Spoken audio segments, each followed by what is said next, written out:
Already কিন্তু iPhone 15 series launch করেছে এবং আমার কাছে রয়েছে আইফোন 14 সিরিজের আইফোন 14 প্রো ম্যাক্স। এখন আমার কি আইফোন 14 এ থাকা উচিত নাকি আইফোন 15 সিরিজে শিফট হওয়া উচিত, এই বিষয় নিয়ে কথা বলবো। আজকে আমরা আইফোন 15 এর নতুন যে আপডেটগুলো আসছে সেই আপডেট নিয়ে কথা বলবো এবং আইফোন 15 এর যে প্রাইসটা রাখা হচ্ছে A to Z সব জানাবো। তো চলুন ভিউয়ার্স মূল ভিডিওতে জাম্প করা যাক। তো আইফোন 14 ইউজ করার সময় আমি সবচেয়ে বেশি প্যারা খেয়েছি এই ফোনটার ওয়েটের জন্য। অতিরিক্ত ওয়েটের কারণে এই ফোনটা আমি বেশিক্ষণ এক হাতে ইউজ করতে কোনো সময় পারিনি। বাট আইফোন 15 এ এটার একটা নতুন আপডেট আসছে। আইফোন 14 এ তারা বডিতে ইউজ করেছিল স্টিলনেস স্টিল, বাট আইফোন 15 এ তারা বডিতে ইউজ করছে টাইটানিয়াম ফ্রেম, যেই কারণে ফোনটা আগের থেকে অনেক বেশি লাইট ওয়েট হবে এবং অনেক বেশি ডিউরেবল হবে। এবং আমি আরেকটা বড় সমস্যার সম্মুখীন হয়েছে আইফোন 14 ইউজ করার সময় এই ফোনটির বক্সি শেপের কারণে। কারণ এই যে বক্সি শেপের কারণে দুই সাইডে কিন্তু মোটামুটি একটু ব্যথা পাই ইউজ করার সময়।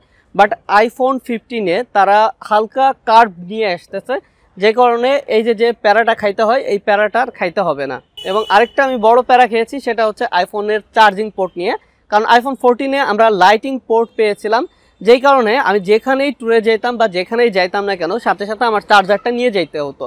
বাট তারা নতুন একটা আপডেট নিয়ে এসেছে আইফোন 15 সিরিজে। আইফোন 15 সিরিজে তারা কিন্তু USB type C port use করতেছে, যেই কারণে এই ফোনটিতে কিন্তু আপনাকে আর চার্জার বহন করতে হবে না। বন্ধু বান্ধবের কাছে যে কোনো একটা চার্জার থাকলেই আপনি সেই টাইপ সি চার্জার দিয়ে কিন্তু আপনার ফোনটি চার্জ দিতে পারবেন। আইফোন 15 সিরিজে আরেকটা বড় আপডেট হচ্ছে আইফোন 14 সিরিজে যে একটা সাইলেন্ট বাটন ছিল এই সাইলেন্ট বাটনটা আর থাকতেছে না। এটার পরিবর্তে তারা নিয়ে আসতেছে এখানে একটা অ্যাকশন বাটন, এবং এই অ্যাকশন বাটনটা আসলে অনেক কাজের হবে। অনেকগুলো ফিচার্স আপনি এটা ইউজ করতে পারবেন। যেমন আপনি চাইলে আপনার ওটাই কাস্টমাইজ করে ফোন সাইলেন্ট করতে পারবেন, কাস্টমাইজ করে আপনার ক্যামেরা কন্ট্রোল করতে পারবেন, অথবা বিভিন্ন অ্যাপ ইউজ করতে পারবেন।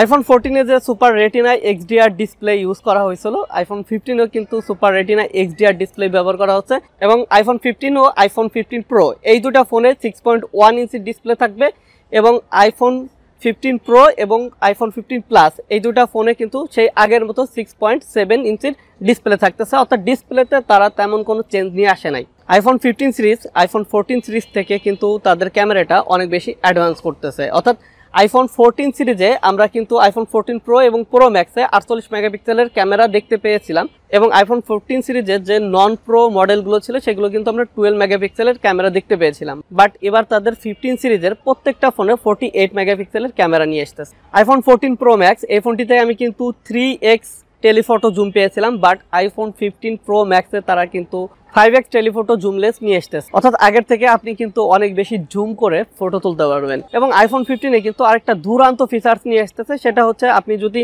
নর্মাল কোনো ছবি তোলেন সেই ছবিকেও কিন্তু আপনি চাইলে পোর্ট্রেইটে কনভার্ট করতে পারবেন, এবং পোর্ট্রেইট মুডের ছবিগুলোও আপনি কিন্তু নর্মাল ফটোতে কনভার্ট করতে পারতেছে। আমরা আইফোন 14 প্রো ভার্সনে কিন্তু A16 বায়োনিক চিপসেট দেখেছিলাম, বাট তারা আইফোন 15 প্রো ভার্সনে A70 প্রো বায়োনিক চিপসেট নিয়ে আসতেছে। আইফোন 14 থেকে কিন্তু আইফোন 15 এর যে চিপসেটটা ব্যবহার করা হয়েছে এটা প্রায় 20% ফাস্টেস্ট হিসেবে কাজ করবে। এবং আমরা A70 প্রো এটাই কিন্তু 3nm এর প্রসেসর পাচ্ছি। এইটা পৃথিবীর সবচেয়ে পাওয়ারফুল প্রসেসর, এবং এই প্রসেসর দিয়ে আপনি যে পিসির গেমগুলো ছিল এই গেমগুলো অনেক বেশি স্মুথলি খেলতে পারবে। এবং অ্যাপেল ক্লেম করছে যে অন্য হাই কনফিগারেশনের কম্পিউটার থেকেও এটা মোটামুটি অনেক ভালো কাজ করবে। আইফোন 15 সিরিজের ব্যাটারিতে কিন্তু আইফোন 14 সিরিজ থেকে তেমন কোনো ইমপ্রুভমেন্ট আসে নাই, বাট তারা যে চিপসেটে ইমপ্রুভমেন্ট এনেছে এই চিপসেটে ইমপ্রুভমেন্টের থাকার কারণে আইফোন 14 এর তুলনায় কিন্তু আইফোনের 15 এ ব্যাটারি অনেক বেশি ডিউরেবল হবে। আইফোন 14 থেকে আইফোন 15 এ অনেকগুলো চেঞ্জ এসেছে, অনেকগুলো নতুন আপডেট এসেছে, বাট এবার তারা প্রাইসে তেমন কোনো চেঞ্জ আনে নাই। এই জিনিসটা খুবই ভালো লেগেছে।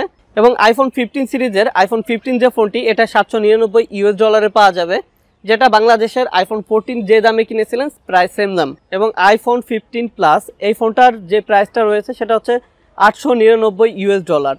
আমরা কিন্তু আইফোন 14 সিরিজেও $899 দেখেছিলাম, এবং আইফোন 14 প্রো এই ফোনটিতে কিন্তু $999 রাখা হচ্ছে, এবং আইফোন 14 প্রো ম্যাক্স এই ফোনটিতে কিন্তু $1 রাখা হচ্ছে। সুতরাং আমার মনে হয় এখন যারা আইফোন নিতে যাচ্ছেন তারা আইফোন 14 থেকে আইফোন 15টা নিলে অনেক বেশি ভালো হবে, কারণ আপনারা টাইপ সি পেয়ে যাবেন, ব্যাটারিতে ইমপ্রুভ পাবেন এবং ক্যামেরাতে ইমপ্রুভ পেয়ে যাচ্ছেন, সাথে সাথে আপনারা কিন্তু এই ফোনটি চিপসেটও ইমপ্রুভ পেয়ে যাচ্ছেন। সুতরাং আমার মনে হয় এখন যারা আপনারা আইফোন নিতে যাচ্ছেন তারা আইফোন 15 নিলে বেটার হবে।